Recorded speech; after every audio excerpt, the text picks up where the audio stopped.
So I'm Shawn Evenhaim. I was born in Israel, in the south of Israel, in Beersheba, and grew up in Lehavim. I had an amazing childhood. We didn't have a lot, but we had everything we needed. Shawn and I met when I was 15, and we've been together for 31 years. He was an officer in the military and was, like always, working extremely hard. When I finished my service, I came to the US, and like many Israeli Americans, I came for 2 years, and here I am 20-some years later, still here. In 1994, Shawn decided to found California Home Builders. My vision was from day one that it's going to be like a family. We are not only building a house, we're building a community, and we're building a home for people.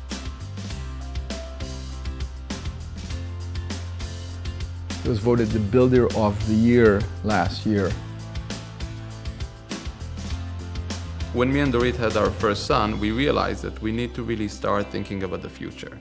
And that's where I got involved in what we care for a lot, is the Jewish and Israeli American community. First of all, he was the first Israeli American to be a president of a Jewish school, Kadima.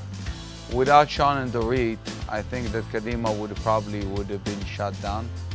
I knew the school was out of a home, basically. There was a very good business opportunity over there, but he put that aside and looked at it as a new home for Kadima. What most personifies Shawn and Dorit is actually the Evenhaim grant.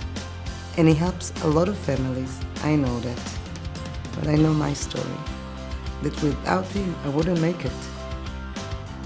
Shawn is sincerely interested in the quality of the education in the classroom, the quality of the experience on the playground. He had said that he was more proud to have his children in the building than his name on the building, and that speaks volumes of him. My parents gave like a generous gift to Kadima, and for me it was, I didn't even hear it from them. Like, I had to hear it like months later from one of my teachers in high school. He was involved in helping synagogues from all across the board, Sephardic, Ashkenazic, Israeli, Persian, Chabad houses, even though he might not be necessarily religious, but he's definitely very traditional, and he's very proud of his Judaism.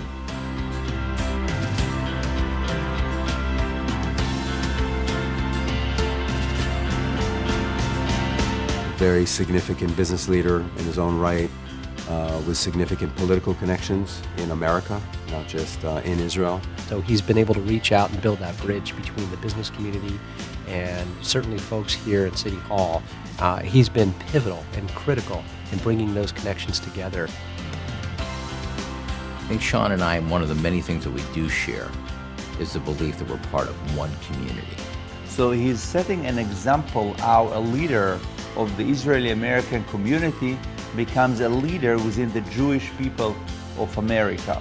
If it's for his involvement in Kadima, in the Federation, in Birthright, and IAC. He's extremely respected in this community. The fact that the guy is a visionary and at the same time can go to the detail of a ward is a combination that is also very rare. Shawn is the one who brought the IAC to the next level. Being a proactive strategic thinker that can build a movement, not just a local organization here in Los Angeles. Unbelievable. I mean, look at what we achieved by 2 years later. And it was under Shawn's leadership that we have expanded from 1 regional council in Los Angeles to 10 regional councils nationwide. But the fact that he's not the chairman anymore and the organization keeps growing, it's because he did it the right way. And this is Shawn. He has a faith that he can create and change our community and people's life, and he did. He's a very spiritual person, and he sees the deeper dimension of things. He's sensitive to the neshama. Just being a great human being. You know, he has so much compassion. That's what it is with Shawn. It's a let's do this, follow me, and he goes in first. And that to me is a real leader. You look up the word mensch in the dictionary, You have Shawn's picture, and right alongside is Dorit. Shawn is a man of his word. He follows through on commitment. He doesn't cut corners. He won't do anything if he doesn't think that it's the right thing or he doesn't believe in it. And of course, everything without any fanfare, no noise, quietly, just got it done, met with the people, and solved the problem. On the worst day of my life, he kind of became a big brother. Do you remember that we went to the president's house, Beit Hanassi in Jerusalem?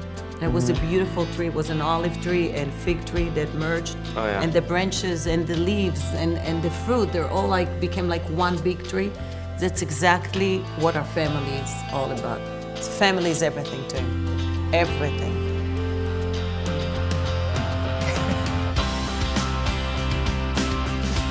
Not only is he a leader, but he's also one of the pack. You know, he does it himself. He sets examples.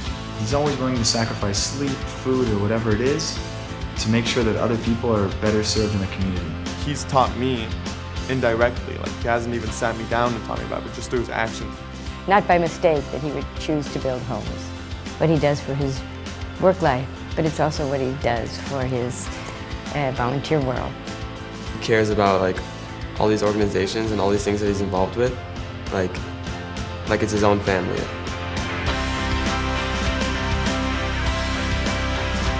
This is what's so special about it. You always feel like you're part of his family.